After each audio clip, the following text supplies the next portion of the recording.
Ok. O sea, ya no puedo cotorrear porque luego me equivoco, ¿verdad? Me agarran al aire con mis despapalles. Señoras y señores, muy buenas tardes, amigos, amigas, amigues, bienvenidos, bienvenidas todas, todos, todes.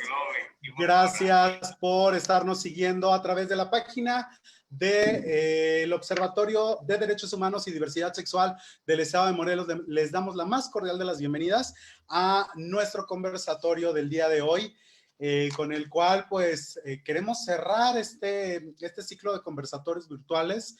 Esto pues en conmemoración al mes del orgullo LGBT. Para nosotros es importante este observatorio porque los crímenes de odio son una realidad y justamente hoy vamos a estar hablando acerca de lo que se suscita tanto en México como en nuestra entidad.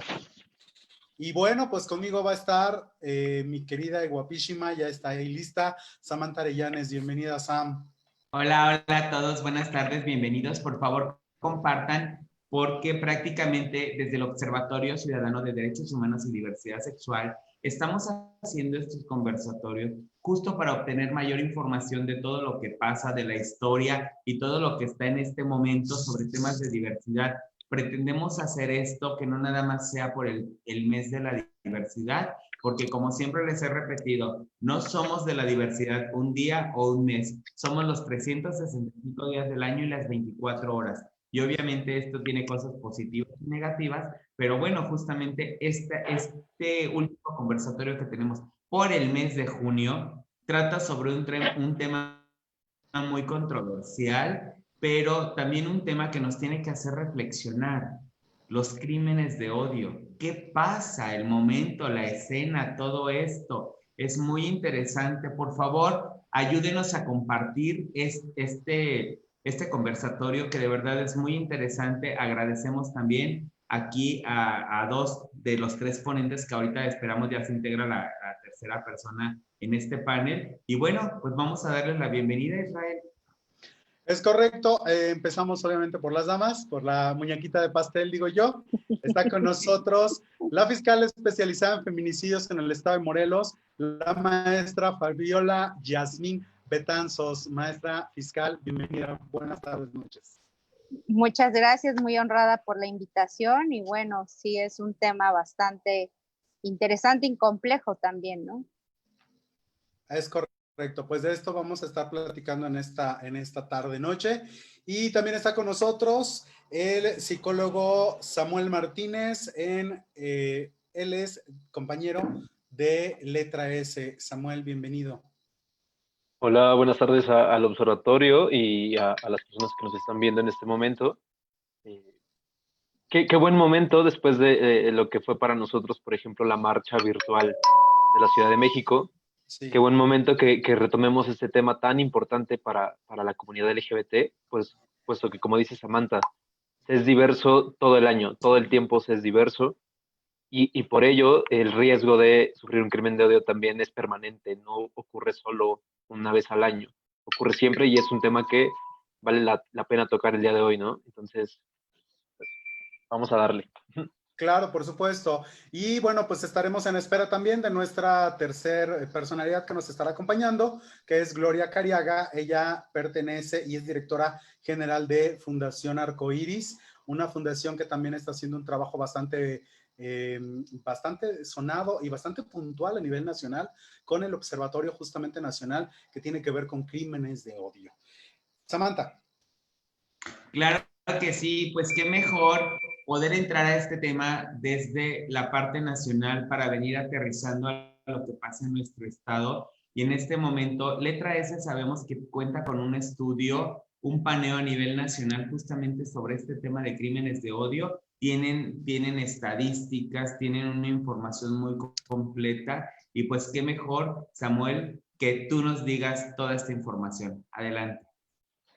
Gracias, Samantha. Pues bueno, para quien nos está viendo y quizás nos ubique ya, y para quien no, es importante decir que el trabajo de monitoreo de crímenes de odio en México, Letra S lo lleva haciendo hace más de 2 décadas.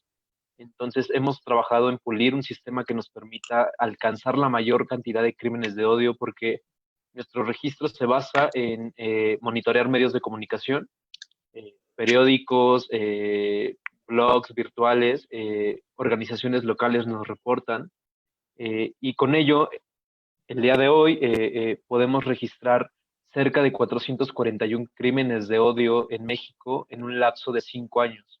Es decir, de 2015 a 2019 estaríamos hablando de 441 crímenes de odio en México. Pero siempre hemos dicho que esto debe pensarse como un subregistro, ya que, como decimos, nuestro sistema está basado en notas periodísticas. Muchos casos no llegan a medios de comunicación, no se reportan o no son denunciados. Entonces, ¿qué pasa? Muchos de ellos son invisibilizados. Es por eso que nos atrevemos a decir que esta cifra se puede multiplicar por 2 o incluso por 3. Pero nuestro registro registra 441 crímenes de odio en México y posiciona 2019, es decir, el año pasado, como el año más violento para la población LGBT en México de los últimos 5 años. Esto con un total de 117 crímenes de odio.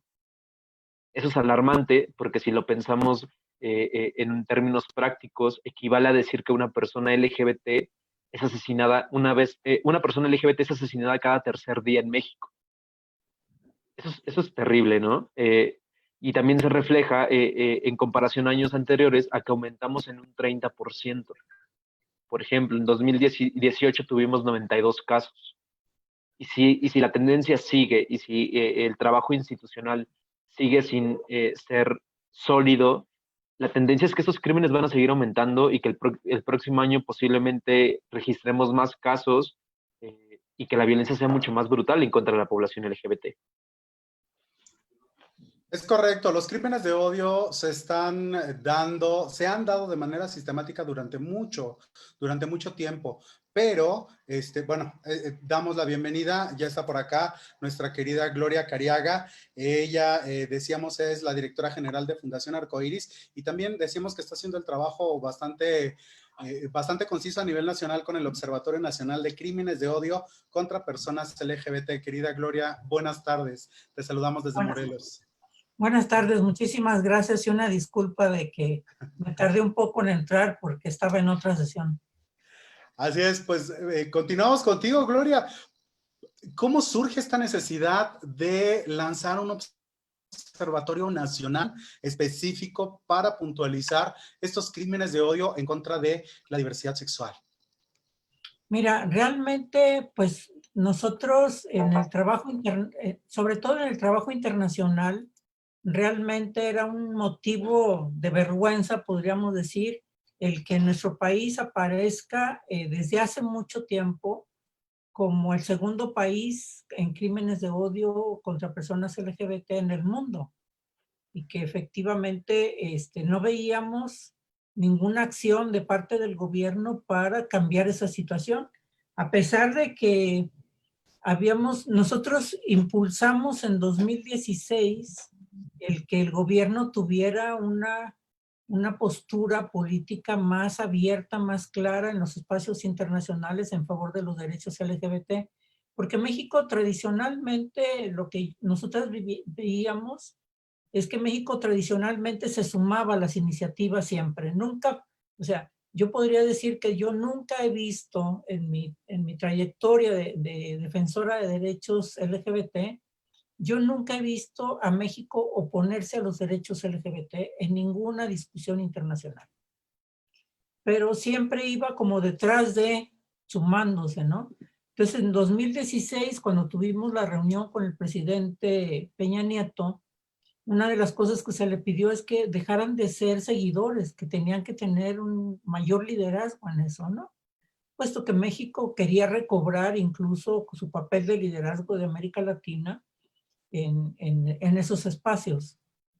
Y entonces el presidente y su gobierno fueron muy, vamos a decir, muy amables, muy escuchas de la propuesta.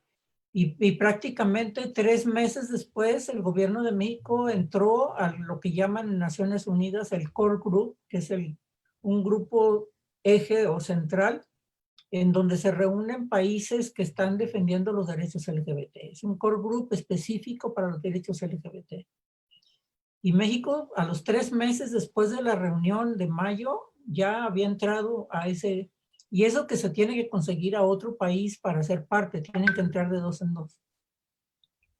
Y se sumó a ese después, al final de año, ya para diciembre, hay otro grupo, ese grupo que les digo está en Nueva York. Hay otro grupo también defensor de derechos LGBT en Ginebra, y para diciembre México se sumó al de Ginebra.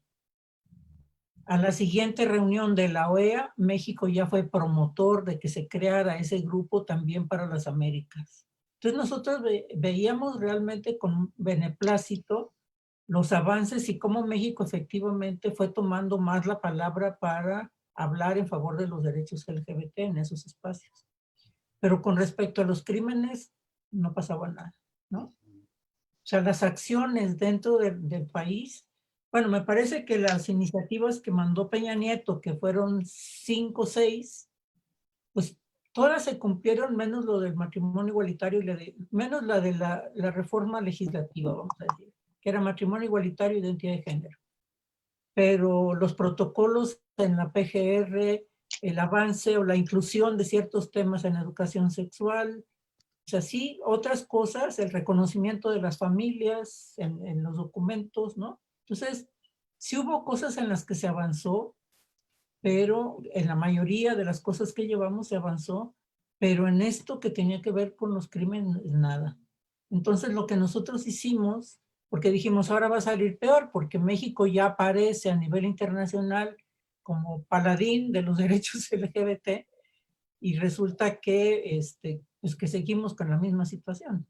Entonces, lo que hicimos fue elaborar un informe sobre los crímenes de odio que ocurrían en el país y presentarlo en la en el Consejo de Derechos Humanos de Naciones Unidas, porque sabíamos que en 2018 se iba a evaluar a México con respecto a los avances en la protección de derechos humanos. Y bueno, pedimos varias cosas. Al final, logramos que 5 países hicieran 7 recomendaciones. Hablando de crímenes de odio, fueron 2 recomendaciones específicas. Una, que se hiciera un registro puntual en todos los estados de la República sobre los crímenes de odio. Y la otra recomendación es que se asignara presupuesto para eso. Yo creo que de esas 2 recomendaciones tuvimos después una reunión en la Procuraduría con la Procuradora de Derechos Humanos, que hoy es la fiscal especial en Derechos Humanos. Y ella ha sido bastante abierta, bastante amable. Estuvo hoy día en la presentación del informe que hicimos en la mañana. Y ella ha sido bastante promotora de esta iniciativa que nosotros venimos impulsando desde el 2018. Pero claro que no es tan fácil llegar a todos los estados. Sabemos el panorama, vamos a decir, el marco multipolítico de distintas corrientes políticas que tenemos en el país. Y eso dificulta que las fiscalías estatales realmente respondan al mandato, vamos a decir, que viene desde la oficina general. Sin embargo, creo que se está haciendo esfuerzo. Nosotros vemos pues con el observatorio cómo en algunos estados ha sido mucho más viable el instalar mesas de discusión con las autoridades, y en otros, bueno, que ni siquiera te reciben, ¿no? Entonces, pues sí, ahí vamos, ¿no? El observatorio que nosotros, bueno, entonces, a partir de esa resolución de Naciones Unidas, nosotros dijimos, ¿cómo le vamos a hacer para vigilar que el gobierno de México cumpla con estas recomendaciones? Entonces, lo que tenemos que hacer es formar un observatorio para que tengamos datos fidedignos de cuál es la situación en el país, y después sentarnos a la mesa con las autoridades y decirles, a ver, ¿cuántos tienes tú? ¿En qué parte? ¿Dónde están? Y estar confrontando nuestros datos. Y por eso fue que surgió el observatorio, ¿no? Claro, y es justamente hablar de esta necesidad. Anoté una frase fundamental que me encantó, Gloria, que dice, dejar de ser espectadores.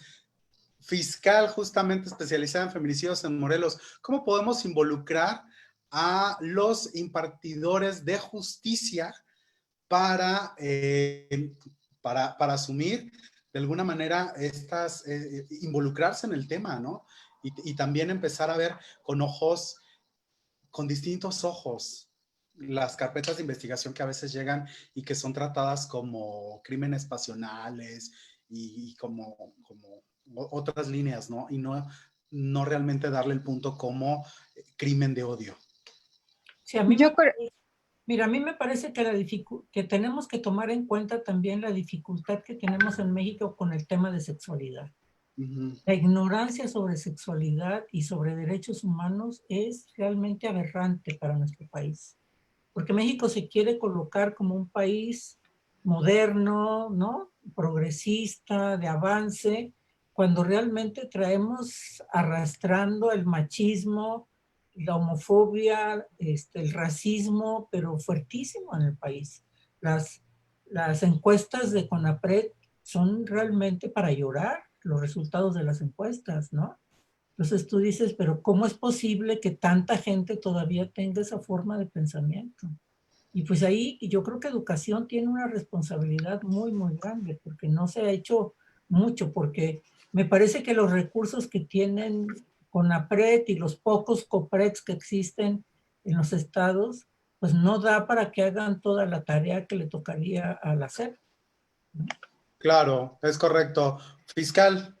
Sí, yo coincido totalmente con Gloria en el sentido de que pues sí traemos una situación bastante complicada en nuestro país. Recordemos que nuestro sistema patriarcal pues es una de las razones por las cuales tenemos tanto machismo y que obviamente todas estas cuestiones por supuesto que permean. Pero es bien importante decir una situación que yo creo que hoy nos trae este foro, y es precisamente cómo distinguir estos crímenes de odio, tal y como se denomina el foro, a los que no lo son. Y la verdad es que cuando vemos la definición de crimen de odio, que yo creo que es sumamente importante establecerla, pues deriva de cualquier ofensa criminal motivada por un odio, ya sea por los prejuicios del agresor hacia sus víctimas, por una situación de religión, de discapacidad, de la orientación sexual, etcétera, etcétera, etcétera. Entonces, ¿qué es lo que pasa con estas cuestiones cuando vemos realmente que a una persona de la comunidad LGBTI y más ha perdido la vida bajo estas circunstancias? ¿Realmente podríamos establecer que a estas personas se les priva de la vida igual que a un heterosexual? Yo creo que no. Y creo que no porque precisamente en la forma en que los matan y las matan, viene impresa una situación de mucha saña contra ellos, de humillación pública, de querer prácticamente quitarlos de la faz de la tierra y no volver a saber nada de ellos, como un tipo de justicia social, ¿no? En aras a esta defensa de nuestro machismo y de nuestro sistema patriarcal, que a mí me parece un tanto absurdo. ¿Cuándo se empezaron a realmente visibilizar estos delitos? Pues yo creo que, y aquí no me va a dejar mentir Samuel, que fue a partir del año 2008, cuando realmente se hizo más visible la comunidad, donde empezaron a salir a manifestarse de manera abierta, de manera libre, y que finalmente esto trajo como consecuencia precisamente que fueran víctimas de más crímenes contra ellos, ¿no? Y ellas. Sin embargo, también es importante establecer que hoy en día no tenemos realmente una estadística formal, ¿no? De todos estos crímenes que se suscitan a lo largo de nuestro país. Entonces, si bien es cierto, Samuel y otras ONGs hacen una gran labor al momento de estar documentando por diferentes fuentes estas cuestiones, también es importante que el Estado asuma su responsabilidad, por supuesto, y que veamos precisamente cuál es el problema que estamos tratando. Porque aquí apunté que decía Samuel que del 2015 al 2019 tienen registrados 441 casos.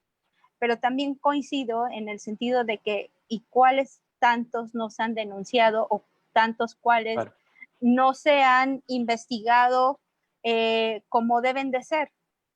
Ustedes saben que en Morelos acabamos de aprobar o se acaba de publicar un protocolo de investigación del feminicidio con perspectiva de género, en el cual ya se incluye la investigación de mujeres trans.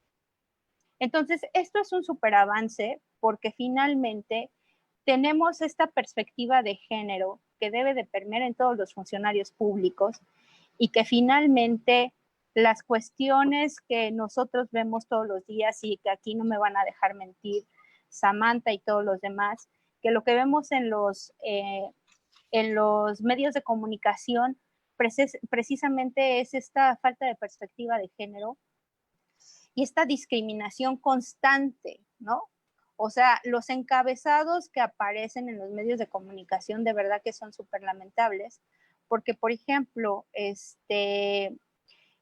ahora que murió la doctora, María Elizabeth, ¿no? El encabezado fue muere mujer trans, shalala, shalala. O sea, ¿qué tiene que ver eso?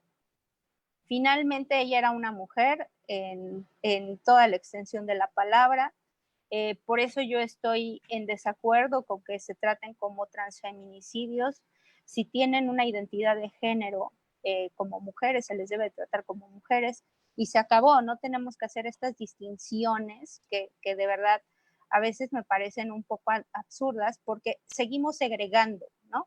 Seguimos segregando, seguimos poniéndole etiquetas a las cosas y lo que debemos entender es que todos somos seres humanos con iguales derechos y hace rato lo decía Gloria, tenemos una falta de cultura sobre estos derechos humanos que todos y todas tenemos, independientemente de nuestra preferencia, orientación o lo que sea, nuestra religión, etcétera, etcétera.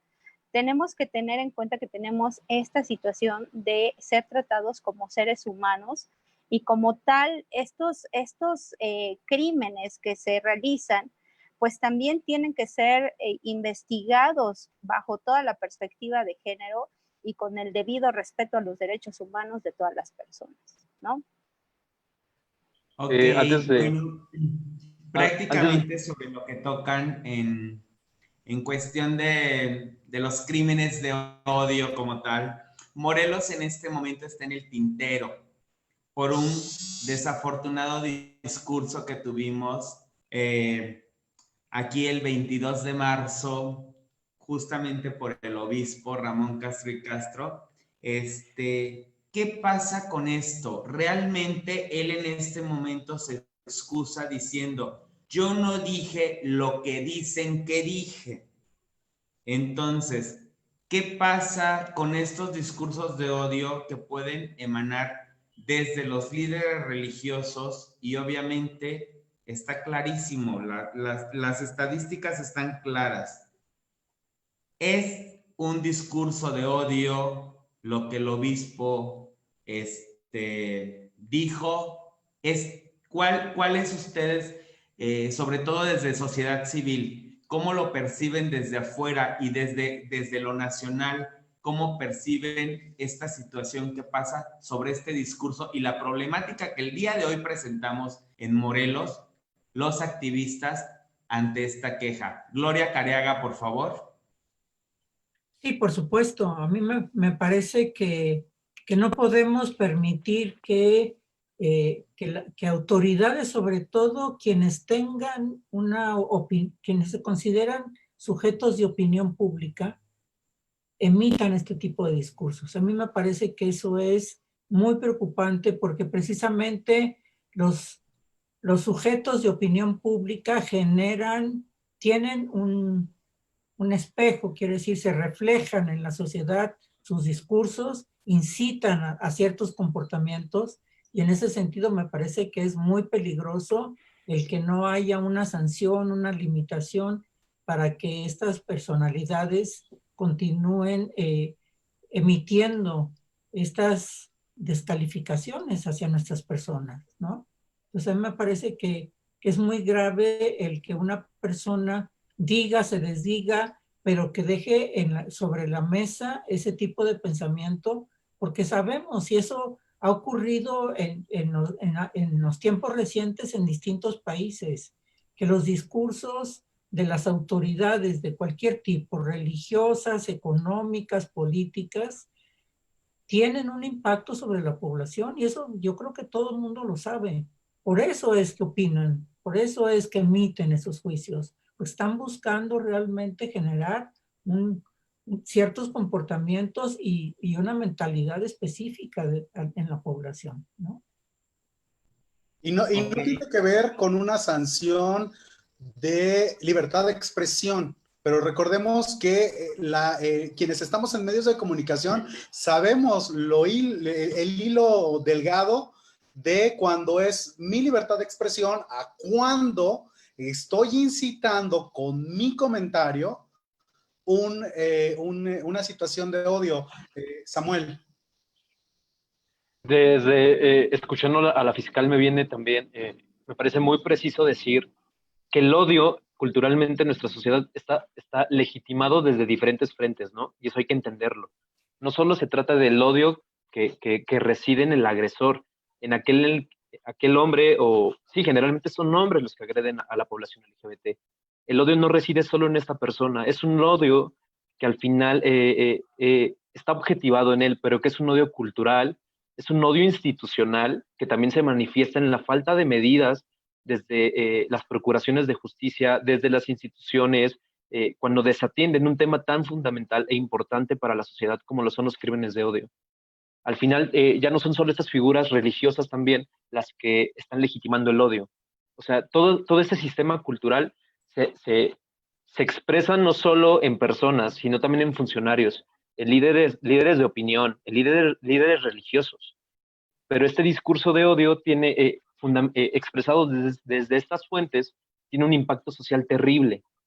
¿Por qué? Porque si tú como líder político, religioso o incluso de medios de comunicación emites un discurso de odio que está sustentado en instituciones que no hacen nada contra ese tipo de expresiones de intolerancia, el mensaje que le envías a la sociedad es que si agredes a una persona LGBT no hay consecuencias. Y eso de alguna manera nos sitúa a nosotros en una posición de mayor riesgo a sufrir crímenes de odio, a que la impunidad que se percibe sobre estas violencias justifica para muchos y para muchos el hacer ese tipo de actos, ¿no? Si yo te agredo a ti, persona LGBT, posiblemente yo no reciba castigo, entonces es muy más proclive a que yo lo haga, sin temor a consecuencias al respecto, ¿no? Y solo para terminar, esta justificación institucional también se ve reflejada cuando hay investigaciones prejuiciadas, que son cosas que hemos reportado también desde estos años de trabajo. Por ejemplo, el caso de Óscar Ramírez Ciordia, un caso en Ciudad de México, una pareja homosexual, uno de los miembros de esta pareja es asesinado, y entonces, desde la investigación que se hizo del caso, se declaró como un caso de crimen pasional. Óscar fue incriminado por el asesinato de su pareja porque los investigadores y la jueza en ese caso, con una mirada prejuiciada sobre las personas LGBT, asumían que las personas LGBT se matan entre personas LGBT, que fue una cuestión de celos. Entonces Óscar es condenado a 37 años de cárcel, se acompaña el caso, pero hasta 5 años después se pudo meter un amparo para que Óscar pudiera salir de la cárcel, aún con el agresor original atrapado y todo, pero la jueza, sustentada en un prejuicio personal y cultural al final del día, estaba incriminando a una persona solo porque consideraba eso como correcto desde su visión de la vida, ¿no? Y su visión estigmatizada de la población LGBT. Entonces hay que entender que no solo los líderes religiosos emiten discursos de odio, también figuras públicas, también instituciones los emiten a legitimar violencias y no hacer nada al respecto. Entonces hay que entender que el odio está sustentado en múltiples niveles y en múltiples expresiones. Claro, Ok. saludamos con gusto a la gente que nos está siguiendo a través de la página del Observatorio de Derechos Humanos y Diversidad Sexual del Estado de Morelos. Dice Adid Amador, mucha fuerza, mis colegas LGBTIQ, en defensa de los supuestos valores heteronormados. Dice porque ahora todo lo quieren amparar en su libertad de expresión, como el famoso caso de Chumel Torres. Christopher RM, saludos a la maestra Fabiola. Manuel Sáenz, saludos amigo. Denise Hernández, justo hoy en el municipio de Fortín de las Flores, Veracruz, asesinaron a Anel, una mujer trans de 45 años. Fiscal, ¿cómo poder pasar de el odio histórico, a una denuncia, pero más importante, a lograr una certeza en la procuración de justicia para estos crímenes de odio? Sí, qué buena pregunta. La verdad es que ahorita acaban de hablar de cifras, de casos, pero yo creo que el problema no está en el aumento nada más. El problema está en la impunidad que se pueda dar en la forma de investigar estos hechos y en la forma en que es llevado ante un juez y es presentado y además es valorado también por un juzgador. Yo creo que aquí el gran problema que tenemos sí efectivamente es una situación de estereotipos, es una cuestión de prejuicios que traemos muy arraigada y que a veces como funcionarios no nos podemos quitar, ¿no? No es un traje que me ponga ahorita y salga yo y me lo quite, ¿no?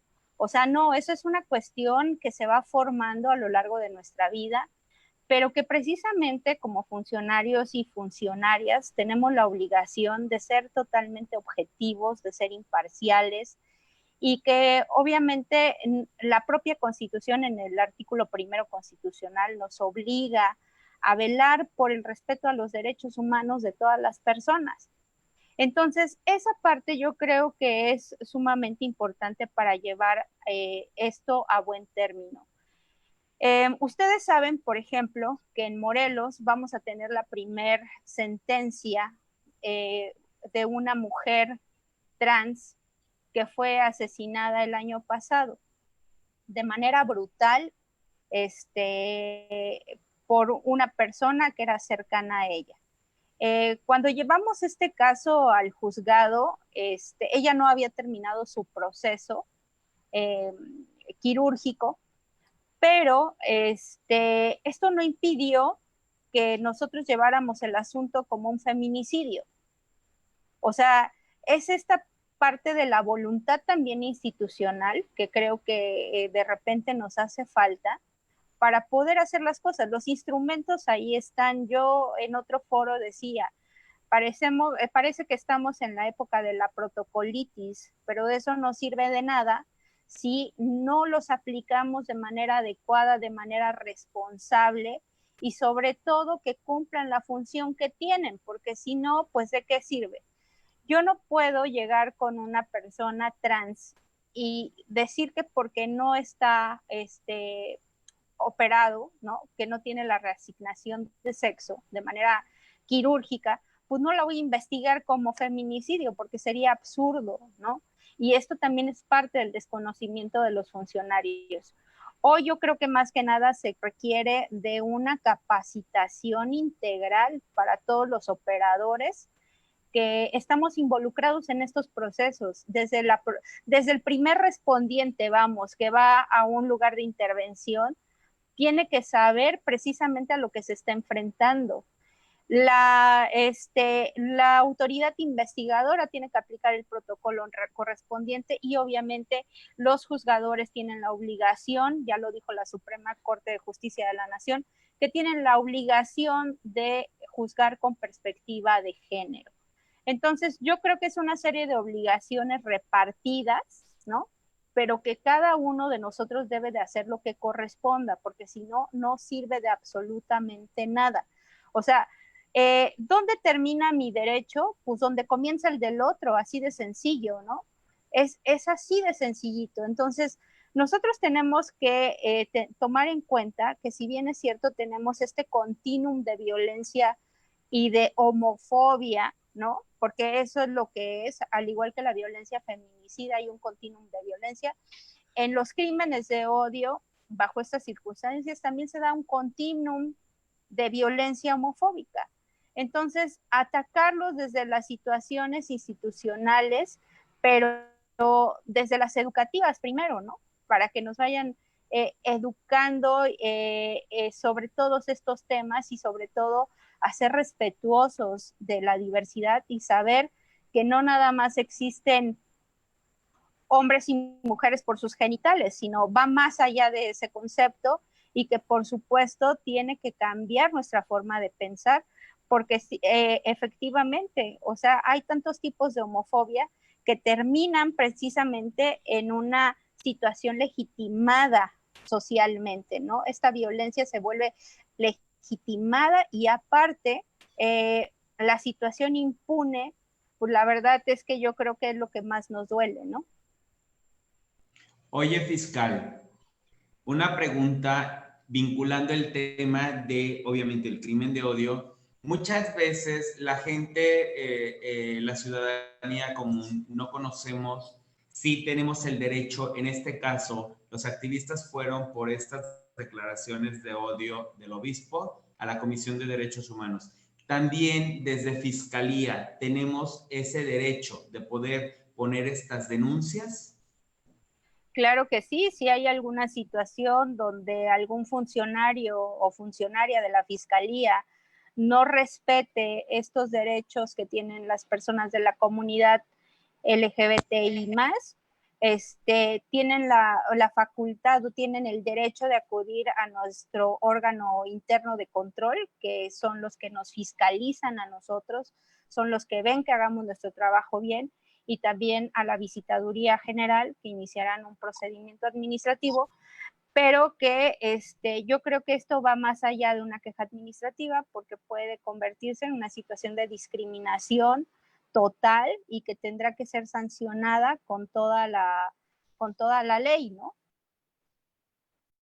Ok, Israel. Sí, claro. Obviamente, querida Gloria, el Observatorio Nacional está haciendo su función, recabando lo que son los datos, lo que son las cifras, y las cifras son son muy puntuales. Y decíamos, muchas de las carpetas de investigación que son las que se denuncian, pero otras no. ¿Qué sigue? Porque no nada más es recabar las cifras. ¿De qué manera ocupamos esas cifras para sensibilizar a los estados y sobre todo al mismo gobierno y a los impartidores para que digan, esto sí es real, esto sí existe? Porque pareciera que es un berrinche del colectivo nada más, decir, aquí estamos, pero no es cierto, la verdad es que nos están matando. Sí, mira, realmente la estrategia del observatorio efectivamente a lo que apunta es a disminuir el número de crímenes de odio. Y para eso además del registro que hacemos, lo que estamos buscando es unos talleres de sensibilización y capacitación para medios de comunicación. A nosotros nos parece que lo que se difunde también en los medios de comunicación, el cómo se nos trata en los medios de comunicación, es importante para influir en la cultura que estamos generando. Y por otro lado, la otra actividad que desarrollamos es la instalación de mesas interinstitucionales de análisis de los crímenes de odio. En estas mesas interinstitucionales participan académicos, personal académico, participan organizaciones sociales, las instancias de derechos humanos que hay en el país, o sea, en algunos estados hay COPRED o no, hay comisiones de derechos humanos, entonces las que sean, que están por ¿cómo se llama? Las de atención a víctimas y también las de procuración de justicia y de seguridad. Entonces, el formar una mesa donde participen gente de todas estas instancias para analizar lo que está sucediendo, y de ahí se derivan pues algunas recomendaciones como esto que estamos diciendo hacia tanto a otras instituciones como educación, como cultura, pero también para llegar a acuerdos con respecto a los registros, porque tenemos un problema de que cada quien tiene su propia interpretación. Y aquí me gustaría hacer una puntualización a lo que decía la maestra hace rato, porque sí, nuestro ideal sería que a todos nos trataran como personas. Cuando nosotros llegamos a tener una cultura de derechos humanos, se supone que logramos realmente que empecemos a tratarnos como personas más allá de nuestro género, nuestra orientación sexual, nuestra edad, lo que sea, ¿no? Pero en este caso, en la situación en que estamos viviendo hoy, y por eso fue que se generó la categoría de feminicidio para el análisis, me parece que el que se califiquen o se destaque la orientación sexual y la identidad de género de las personas es importante en los registros. Más que para fomentar los estereotipos, es para que tengamos realmente una dimensión del problema que tenemos que atender, hasta a quiénes está atacando. O sea, no es solamente, la palabra, vamos a decir, homicidios, no es suficiente para que tengamos estrategias para atender los crímenes que se están atentando específicamente contra ciertos grupos. Porque si fuera de que todos los asesinatos que se cometen en el país fueran por problemas personales o porque fueran otras condiciones, no se necesitaran estas categorías. Pero cuando se mata a una persona por quien es, ahí sí tenemos que tomarlo en cuenta. Entonces, los feminicidios se aprobaron, el registro de feminicidios, porque se matan a las mujeres por ser mujer. Y a nosotros nos matan por ser lesbiana, por ser gay, por ser trans, por ser intersexo, o sea, incluso por parecer, ¿no? Está peor también. Entonces yo creo que ahí que el que tengamos esto, el que nosotros estemos buscando incluso, y la Fiscalía General nos dijo que está avanzando con el INEGI para incorporar precisamente estas categorías en los registros, ¿no? De los homicidios. Entonces yo creo que es importante por eso. Claro, nuestra aspiración es ser tratadas como personas, pero ahorita nuestra condición de orientación sexual o identidad de género pesa mucho sobre el acceso que tenemos a los recursos y a la garantía de la protección de nuestra seguridad y de nuestros derechos. Gloria, una pregunta, ya que el día de hoy presentaron justamente su informe. ¿Qué tanto integran los 32 estados esta información que ustedes tienen y cuáles son los estados donde existe mayor violencia? Mira, hasta ahorita, y fue una cuestión de recursos económicos básicamente, nosotros no quisimos esperar a tener el dinero suficiente para hacer un observatorio nacional. Le llamamos nacional porque esa es nuestra aspiración, pero la primera fase contemplamos 10 estados de la República. Para estos 10 estados de la República tenemos 18 organizaciones trabajando en esos estados para recopilar la información. Nosotras estábamos seguras de que para el verano, o sea, en el mes de julio, ya tendríamos integrado el Observatorio Nacional con todos los estados, pero desafortunadamente la pandemia nos bloqueó el proceso porque se requiere una capacitación, ¿no? De cómo registras, qué interpretamos cada quien por cada uno de los criterios de registro, cómo usar la plataforma, o sea, son muchos elementos que necesitamos en capacitación, pero ya estamos discutiendo el mecanismo para la capacitación remota para no perder el tiempo y empezar realmente a crear, a incorporar a los estados que nos hacen falta. Y yo creo que lo que obtuvimos en esta primera fase con los 10 estados fue muy gratificante para todas las organizaciones que participamos en el observatorio. Y eso nos anima para seguir y para decir, bueno, aunque no tengamos dinero, vamos a seguir con el trabajo porque es la causa lo que a nosotros nos mueve, ¿no? porque mucho del trabajo que hacemos las organizaciones es parte del trabajo voluntario que hacemos. Entonces, pues vamos a seguir con él y yo creo que el dinero que vayamos consiguiendo pues será para organizar ciertos eventos o cosas por el estilo, pero yo creo que hoy día, y gracias a la pandemia, pues cada vez más utilizamos estos recursos electrónicos que nos permiten salir a la luz, sacar a la luz lo que estamos haciendo, ¿no? Por supuesto, las cifras, decíamos, nacionales son impactantes. Samuel, Morelos. Y Morelos, ¿qué pasa con Morelos? En el periodo que les decía de los 5 años de 2015 a 2019, Morelos registra un total de 14 casos dentro de nuestro registro. Y como bien decía la fiscal, ¿no? No siempre esos casos llegan a medios, entonces son casos que de alguna u otra manera hemos podido reportar, pero algo particular de Morelos que lo diferencia de otras dos entidades, por ejemplo, es que no cuenta con una tipificación de crimen de odio en su código penal, ni siquiera como agravante, cosa que sí ha pasado en otros estados de la República. Eso lo posiciona en una situación de mucha mayor vulnerabilidad, porque no hay un recurso institucional que permita a la Procuración de Justicia tomar en cuenta los crímenes de odio ni tomar medidas severas cuando estos ocurren y son identificados. Y eso, por ejemplo, me viene ahora a la mente cuando la fiscal dice, ¿no?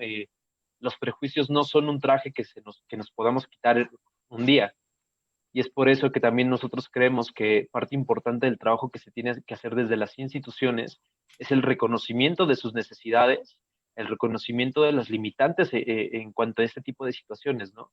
Por ejemplo, la dinámica que hemos tomado desde el trabajo de Letra S es trabajar con procuradurías y fiscalías ahora de estados como Zacatecas o en Oaxaca o incluso en la Ciudad de México, desde la capacitación interna del prejuicio institucional, porque también se trata de que la impunidad se reduzca como parte de los objetivos que tenemos al hablar de crímenes de odio. No se trata, como bien decía Samantha, ¿no? No se trata de tener las cifras nada más, ¿qué vamos a hacer con ellas? Pues se trata de trabajar en conjunto con instituciones para reducir, uno, la impunidad que rodea a los crímenes de odio, y que eso es algo en lo que hay que trabajar, por ejemplo, con Morelos, ¿no? Hay que construir un tipo penal que reconozca ese tipo de violencias, hay que darle un nombre, hay que nombrarlo para que exista, para que se reconozca, para que se empiece a trabajar sobre ello. Y pues bueno, el último año tan solo 3 casos ocurrieron en Morelos, pero me parece que ocurrió uno de los más alarmantes que yo recuerdo, y que quizás tengas fresco tú, Samantha, o incluso la fiscal, el caso de Nancy, una mujer lesbiana asesinada en el centro de Cuernavaca, me parece, saliendo de un bar. Para nosotros, cuando leímos la nota, fue como la expresión más clara de un crimen de odio. ¿Por qué? Tiene todos los elementos que ya mencionamos, ¿no? Brutalidad en el crimen, y que hubo en todo el contexto del hecho expresiones de odio, violencia, porque la pareja de mujeres estaba expresando afecto en un espacio público. Y lo hemos estado repitiendo mucho tiempo, ¿no? Pareciera que la visibilidad de la población LGBT, que el vivir una vida cotidiana, es lo que nos posiciona en riesgo. Entonces el caso de Nancy me parece el más evidente. ¿Qué le pasa a la población LGBT cuando trata de tener una vida cotidiana? Pues es asesinada, ¿no? Esta pareja de mujeres solo acudió a un bar a divertirse y culminó con un crimen de odio brutal, que ejemplifica claramente lo que es la lesbofobia en este caso, ¿no?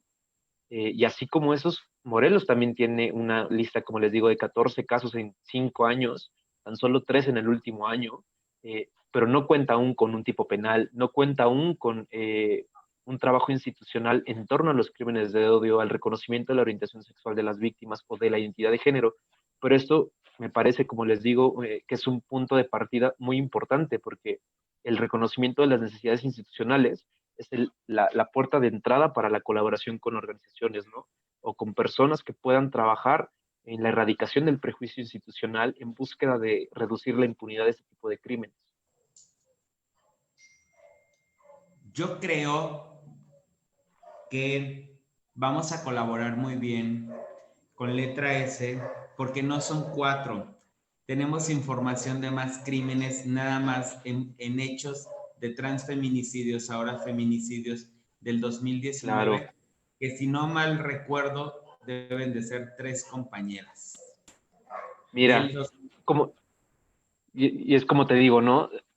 Por ejemplo, son organizaciones locales o activistas locales los que muchas veces nos dicen, oye, ocurrió el crimen en tal localidad o la persona asesinada, pese a que la nota no habla de su orientación sexual, son las personas cercanas a la víctima las que pueden reportar ese tipo de hechos, ¿no? Eh, entonces el trabajo es mucho, hay mucho trabajo por hacer. Morelos no está exento de esta necesidad de atender un problema que parece estar creciendo también, sobre todo porque el trabajo institucional no ha sido sólido en ese sentido, pero me parece que el ejemplo es claro, ¿no? La fiscal está aquí y eso demuestra que también hay una disposición actual a poder empezar a trabajar ese tema y atender las violencias que aquejan a las poblaciones diversas y a los grupos históricamente vulnerados. Entonces, pues a partir de eso empecemos a construir, creo yo, eso es una gran oportunidad, no solo para quienes estamos en el conversatorio, sino para las personas que nos están viendo, ¿no? Que sepan que la utilidad de estos espacios es construir herramientas para la procuración de vidas mucho más dignas, porque no se trata solo de atender lo que ya ocurrió, sino de empezar a prevenir que ocurran más crímenes de odio. Fíjate, Samuel, que qué bueno que tocas el tema de Nancy, porque efectivamente el tema de Nancy para nosotros es una situación clara que ejemplifica perfectamente lo que dices. Cuando nosotros empezamos la investigación de este caso, pudiera tratarse, si lo hubiera investigado no una fiscalía especializada, Claro. sino lo hubieran tomado únicamente como tal vez un homicidio culposo, no lo sé. Pero cuando nosotros empezamos a analizar todo el contexto, ¿no? Todo el contexto en el que se da precisamente la conducta criminal, es cuando determinamos precisamente que se trata de una situación de odio, precisamente por la manifestación de la sexualidad de esta pareja en el lugar, ¿no? Y que al final de cuentas el pretexto para poder agredirlas era porque no habían dejado una propina o habían roto un vaso, o sea, una tontería de esa naturaleza. Claro. El reto que nosotros tuvimos al momento de llevar esto ante un juez es precisamente la argumentación de todo este contexto, de todas las conductas homofóbicas que se habían dado precisamente y de discriminación total hacia estas dos mujeres que finalmente lo único que querían era pasar un rato, ¿no? Porque estaban celebrando su aniversario como cualquier pareja normal lo haría, y que ese fue el detonante para provocar que ella perdiera la vida de una manera trágica. Afortunadamente nosotros encontramos en la juez, porque también hay que decirlo, el Poder Judicial también hay funcionarios que tienen precisamente esta capacitación, esta perspectiva de género, y entendió perfectamente el planteamiento y por supuesto que fueron vinculados los sujetos por feminicidio, que si bien es cierto, como dice Samuel, nosotros no tenemos en nuestra legislación penal un tipo penal de un homicidio por odio, ¿no? Un crimen de odio, sí lo podemos argumentar desde otra perspectiva. O sea, esto también es una cuestión donde también yo digo, por eso yo hablo mucho de las voluntades institucionales, ¿no?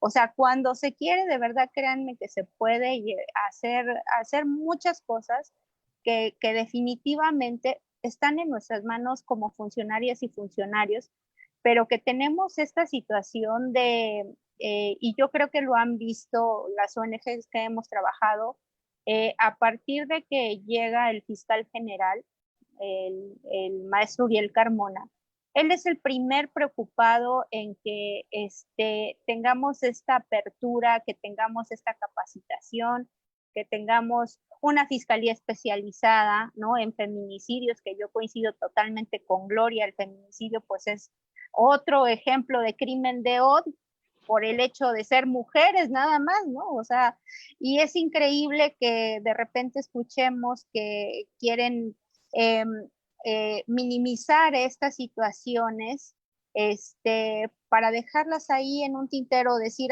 no, es que es un agravante el que sea mujer. No, no es un agravante, a las mujeres también se les mata diferente. Y obviamente cuando hay interseccionalidades, pues obviamente todavía mucho más, o sea, no nada más es mujer, sino también es lesbiana, no nada más es mujer, sino es mujer trans, ¿no? Entonces, estas situaciones tenemos que tenerlas súper claras, porque la manera en que nosotros argumentemos ante el órgano jurisdiccional también es importante para que ellos también empiecen a quitarse o a despojarse este traje de prejuicio y que realmente todos hagamos nuestro trabajo. Yo insisto, ¿no? Aquí la cuestión es hacer nuestro trabajo. Con la primer sentencia que vamos a tener de Ana Paula, que es la mujer trans que perdió la vida trágicamente, yo creo que es un ejemplo de que queremos hacer las cosas bien y que estamos trabajando para ello. Y que obviamente las instituciones no podemos sin la sociedad civil, y esto es algo que debemos entender todas y todos, ¿no? El trabajo es en conjunto y ustedes nos educan, por supuesto, y eso es algo que yo agradezco muchísimo, porque la verdad es que hay muchas funcionarias y funcionarios que necesitamos una reeducación, claro.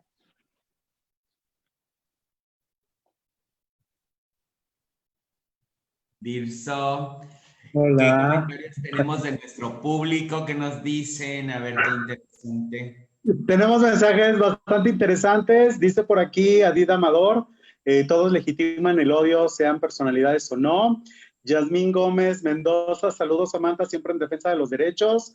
Dice por acá, saludos a todos y todas, excelente panel. Dice por acá, lo preocupante acá es que la mayor parte del tiempo los casos de crímenes de odio hacia la población LGBTIQ siempre quedan impunes, y si se tratan, pasan años desde el hecho hasta que se comienzan las investigaciones. Concuerdo que se debe hacer una capacitación. Dice por acá, nos estaban reportando que hace unos días también se da, dice Denise, el caso más reciente de crimen de odio contra una mujer trans fue en la zona sur de nuestro estado, del estado de Morelos. ¿De qué manera, querida Gloria, podemos seguir impulsando desde sociedad civil estos cambios que se sigan dando y algún día nuestros ojos verán un cambio real y constante? Yo tengo la confianza de que sí. Somos muchas personas que estamos involucradas, como estaba diciendo la maestra, incluso no es los cambios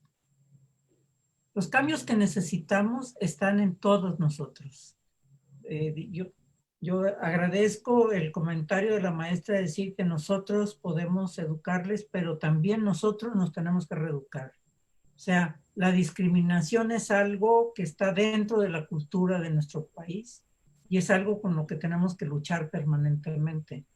Entonces, me parece que en ese sentido el trabajo colectivo con las instituciones, con la academia, con las organizaciones, es muy importante, de tal manera que efectivamente vayamos dando pasos cada vez más firmes para un cambio real. Porque si no, pues cada quien está apuntando para su trinchera y no damos realmente los pasos que necesitamos para la transformación. Tenemos que tener claro que lo que buscamos es transformar a la sociedad. Y en esa transformación, pues viene este proceso de reeducación, viene una mejor comprensión de quiénes somos cada quien y cuál es la justicia que necesitamos para la garantía de los derechos humanos de todas las personas. También nosotros tenemos que tener claro ese lema en nuestra cabeza, es para todas las personas, ¿no? Nuestra lucha está con los pueblos indígenas, con las personas más vulnerables, con las afrodescendientes, con las trabajadoras sexuales, o sea, hay un panorama amplio que ahí tenemos que ver cómo caminamos todos estos sectores juntos para que realmente demos una buena sacudida al sistema de discriminación que tenemos. Justamente sería, ¿no? Articular desde los diferentes polígonos de sociedad civil para poder hacer ese clic y caminar juntos, porque finalmente a todos y todas los crímenes de odio en cualquiera de sus vertientes nos hace vulnerables a poder ser uno más en la cifra. Claro. Israel, déjame, me están mandando una pregunta por inbox. Adelante, adelante. Un poquito fuerte, no sé si la fiscal esté o no en el punto de responder. Es que voy a dar el contexto rápido para entrar a la pregunta. Obviamente, el cuerpo que se encuentra en el estado de Morelos de la médica María Elizabeth y a nivel nacional, activistas de todo, se empezó a cuestionar y que se hiciera justicia por un crimen de odio. Al otro día, si no me equivoco, la fiscalía emite un comunicado justamente con algunas palabras. La pregunta sería, fiscal, ¿podemos hablar algo al respecto sobre este tema? Sí, claro, lo que ya se ha hablado en los medios de comunicación ya es una situación pública en la que no tenemos mayor empacho en decirlo. Finalmente, el deceso tan lamentable de la médica activista, precursora de derechos de la comunidad LGBT, pues por supuesto que es un tema lamentabilísimo, pero también es importante decir que en este momento nuestras líneas de investigación apuntan a que fue un suicidio. Y esto es aplicando todos los protocolos de investigación con perspectiva de género. Y obviamente nosotros somos muy respetuosos de las opiniones que pueda tener la comunidad y cualquier otra persona. Sin embargo, pues la investigación la tenemos nosotros. Entonces, nosotros sabemos qué hay en la carpeta de investigación. Es importante decir que la doctora dejó un mensaje póstumo, un mail programado para llegarle a alguien cercano, donde ella manifestaba todas estas cuestiones y su voluntad de quitarse la vida. Estamos en espera de estudios de laboratorio para cerciorarnos de qué fue finalmente lo que hizo que perdiera ya la vida. Sin embargo, también es importante decir que al momento de encontrarla, no encontramos signos de violencia en su cuerpo. Se encontraban todas sus pertenencias, incluso sus identificaciones, su dinero, su teléfono. El primer respondiente fue muy cuidadoso en resguardar todo el lugar de intervención. Se aplicó el protocolo con perspectiva de género. Se hizo la necropsia de ley bajo todas las situaciones de respeto a los derechos humanos. Y finalmente, lo que nos está diciendo todo el conjunto de lo que hay en la carpeta de investigación es que nuestra línea más fuerte es esta, ¿no? Entonces, yo creo que también es importante que la comunidad esté tranquila en el sentido de que no es, hasta el momento no podemos decir que haya intervenido un tercero en la muerte de la doctora. Sin embargo, vamos a llegar hasta las últimas consecuencias para poder dar una conclusión responsable y con base científica finalmente, ¿no? Entonces, ustedes saben que somos totalmente respetuosos de la comunidad LGBT y más, y que siempre estaremos dispuestos a darles respuestas de lo que pase, porque finalmente también es nuestra obligación ser muy transparentes en todos los procesos que se realizan. Habrá cosas que no podamos comentar por respeto a la investigación. Y finalmente, pues, decirles esta cuestión que yo creo que sí es importante. La familia, hemos estado en contacto con la familia de la doctora. La familia de la doctora, desde su desaparición, ellos ya traían esta cuestión de que ya tenían conocimiento del mensaje. Entonces, todavía tenían la esperanza de encontrarla con vida. Sin embargo, no sucedió así. Y hoy estamos en espera de los dictámenes de laboratorio, nada más para corroborar lo último que tenemos, ¿no? Gracias, fiscal. Para la gente que nos preguntó por este tema, pues qué mejor escucharlo de viva voz, desde la fiscal especializada en feminicidios en el estado de Morelos. Y bueno, Dirso, ¿qué más? ¿Qué más? ¿Seguimos? Dice por aquí Carlos López Martínez, México presenta múltiples obstáculos para el avance al ejercicio pleno de los derechos humanos, como por ejemplo no solo la capacitación a jueces y fiscales, sino a mismos elementos de investigación, peritos, forenses, que muchas veces, más que falta de voluntad, es la precariedad de condiciones y recursos para realizar su trabajo íntegro. Por acá se me movió. Quizá podría explicarse por la superación de la situación de violencia en el contexto nacional, pero concuerdo, muchas veces las agendas de derechos humanos están sujetas a voluntades políticas y a cambios electorales, y eso es cierto. Adaida Amador, veo que hablan mucho del trabajo de las comisiones como la CONAPRED o la Comisión de Derechos Humanos a lo largo de la República, pero siento que realmente, siendo críticos, ¿qué tanto estamos amparados como ciudadanos mexicanos LGBT ante estas comisiones cuando se tratan de crímenes de odio o actos por homo, lesbo, bi, transfobia, como despidos o humillaciones laborales o escolares? Mi pregunta va en el sentido de que, por ejemplo, en el caso de Armando Ocampo Zambrano, un conocido compañero activista, el primer juicio ganado por homofobia en México desde que Ocampo Zambrano comentaba que fue durante el caso de CONAPRED, falló en su contra y benefició a la firma de abogados. Sin lugar a duda, un trabajo que desde sociedad civil tenemos que seguir mostrando a la luz, y decía yo, desde las mismas sociedades civiles tenemos que articular, como decía Gloria, y hacer un clic para denunciar, pero sobre todo seguir con las líneas pues hasta las últimas consecuencias, porque si bien es cierto, la CONAPRED hace unos años presenta la ENDOCIC, presenta diferentes encuestas que van encaminadas contra la percepción de la discriminación. Querida Gloria. Sí, yo creo que tiene que ver con las atribuciones también, ¿no? Tendríamos que ver cuáles son las atribuciones y responsabilidades de cada institución.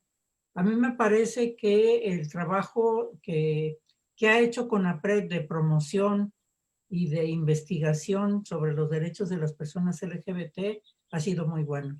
A mí me preocupa profundamente que se considere que en México ya no es necesaria la promoción y la capacitación en derechos humanos y que solamente hay que enfocarnos en la atención de las quejas o la defensa de las víctimas. Yo creo que nos falta muchísimo. Y me parece que la Comisión Nacional de Derechos Humanos el año pasado emitió un informe sobre la situación de derechos humanos de las poblaciones LGBT e hizo un recuento, hizo una investigación muy amplia en el país que duró varios años esta investigación y que hace recomendaciones puntuales a las distintas instituciones de gobierno para atender precisamente las necesidades de la población LGBT. O sea, me parece que de pronto como que estamos esperando de más de algunas instituciones. Yo sé que el CONAPRED en la gestión anterior fue una institución muy cercana y amigable con los derechos LGBT, pero también tenemos que pensar que es una institución en contra de la discriminación, que es una tareota inmensa, ¿no? Entonces, si estamos hablando de derechos laborales, ¿a quién le toca trabajar eso? Si estamos hablando de procuración de justicia, ¿dónde? Entonces, yo creo que también muchas veces nosotros como activistas o como defensores de derechos humanos también tenemos errores. También necesitamos profesionalizarnos y capacitarnos para conocer cuáles son las atribuciones y responsabilidades de cada una de las instituciones, de tal manera que no perdamos tiempo tocando puertas que no nos tocan y que vayamos al punto donde realmente podemos obtener lo que estamos buscando. Ahora, una recomendación sobre discriminación, pues es demasiado general, me parece, y que eso sería lo que estaríamos buscando en el CONAPRED, pero si yo me refiero más a violación a mis derechos laborales, pues creo que ahí tendríamos que ir más a las instancias laborales que al CONAPRED. Pero es mi opinión como defensora, no como abogada, ¿no? Claro, por supuesto. Samuel Martínez, evidentemente letra S, va a seguir recabando cifras, va a seguir recabando tristes historias a lo largo y ancho del país. ¿Con qué nos quedamos? Eh, Retomo la pregunta que hace Carlos, ¿no? Respecto al amplio panorama de discriminación en el país, ¿no? Y que hay muchos limitantes institucionales y de otros tipos en torno al trabajo que se hace con crímenes de odio. Pero recordemos que el registro que hacemos de crímenes de odio lo que busca es llenar un vacío institucional. México carece de un sistema oficial de registro de crímenes de odio, pese a que hay recomendaciones, por ejemplo, de la CIDH para que México tenga un registro de ese tipo. México tiene la responsabilidad de tomar en cuenta la orientación sexual y la identidad de género de las víctimas. Sin embargo, no ha habido disposición institucional al respecto, ¿no? No ha habido una intención de llevar a cabo esta recomendación. Entonces, las organizaciones civiles estamos llenando un vacío con el trabajo que estamos haciendo. Y este vacío se ha llenado por décadas ya de trabajo y se va a seguir haciendo hasta que nuestro país no tome en serio los crímenes de odio, hasta que existan sentencias que sigan discriminando y vulnerando a las víctimas, mientras sigan ocurriendo crímenes de odio, mientras nos sigan matando por quienes somos. El trabajo de Letra S y seguramente de más organizaciones a lo largo del país va a seguir empujando, pero ya no solo desde la denuncia, sino reconocemos el trabajo que se hace en muchos estados de la República ya desde la incidencia, desde decirle a usted, Fiscalía, ustedes, instituciones, ¿qué están haciendo? Es momento de empezar ya no solo a reclamar, sino a colaborar, cómo podemos tejer redes de trabajo colaborativo en torno a mejorar nuestra situación de vulnerabilidad, ¿no? Y a erradicar el riesgo que vivimos las personas LGBT en México. Entonces, como se ha hecho en tantos años, seguiremos apuntando a decir y a evidenciar la violencia que vivimos las personas LGBT, pero también a buscar formas de tejer lazos para colaborar y de seguir construyendo en pro de los derechos de la población LGBT en México. Gracias, Samuel. Maestra Fabiola Jazmín Betanzos, fiscal especializada en feminicidios en el estado de Morelos, ¿con qué nos quedamos? Nos quedamos en que coincido con todos ustedes, que es un tema de responsabilidad total y que estén seguros que desde la Fiscalía, como organismo autónomo, lo tomamos como eso, como un tema de responsabilidad que actúa con perspectiva de atención de género. Y esto nos ha permitido, pues en este caso, ser el segundo estado de la República de atender casos de personas trans con mecanismo de protocolo de feminicidios, que yo creo que ya eso ya es un gran avance, ¿no? Estamos conscientes de que todavía nos falta mucho más camino por recorrer, pero estoy segura que podemos construirlo de la mano, porque tengan por seguro que el fiscal general, su servidora, tenemos toda la apertura para hacerlo y que estamos conscientes del gran reto que tenemos que enfrentar y que sin embargo también es importante establecer, como decía Samuel, un tipo especial para esta situación, un tipo penal especial para esta situación y también que se invite a los legisladores a ser más sensibles con el tema, por supuesto, y que ellos tienen la facultad de modificar las leyes, de hacerlas mucho más amigables para estos temas y que nos permitan llegar a nuestro objetivo, ¿no? Entonces yo creo que esa es una situación donde nos debemos de quedar y que no nos queda más que seguir trabajando. Eso es. Gracias. Querida Gloria Cariaga, directora general de Fundación Arcoíris y también responsable del Observatorio Nacional de Crímenes de Odio contra Personas LGBT, ¿con qué nos quedamos, querida Gloria? Pues yo creo que realmente en este foro hemos encontrado como una gran disposición para el trabajo colectivo y eso me parece que es fundamental.